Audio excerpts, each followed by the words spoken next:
Hello everyone, welcome back to my channel. আজকে তোমাদের সাথে শেয়ার করব প্রাণগোপালনগর পশু হসপিটালের সামনে একটা অনুষ্ঠান হচ্ছে। সেটা হচ্ছে তারক ব্রহ্ম নাম যজ্ঞানুষ্ঠান হচ্ছে।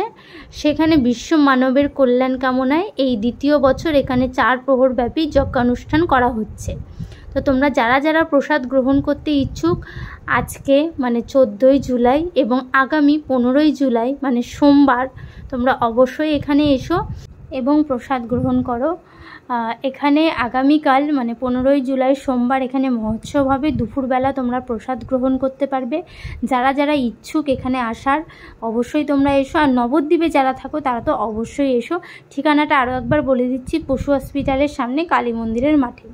এখন বাজে রাত 10টা। তো এখানে লীলা কীর্তন হচ্ছে, সেটাও তোমাদেরকে একটু শেয়ার করে দিচ্ছি। আর এই দেখো কালী মন্দির, কালী মন্দিরের সামনেই এই অনুষ্ঠানটা হচ্ছে, সেটাও তোমাদেরকে দেখিয়ে দিচ্ছি। আর এখানে কিন্তু শ্রী শ্রী রাধাকৃষ্ণ পূজা হচ্ছে। তো রাধাকৃষ্ণ পূজা উপলক্ষে আগামীকাল প্রসাদ বিতরণ করা হবে। তোমরা অবশ্যই এসো এবং এখানে এসে প্রসাদ গ্রহণ করো।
আমার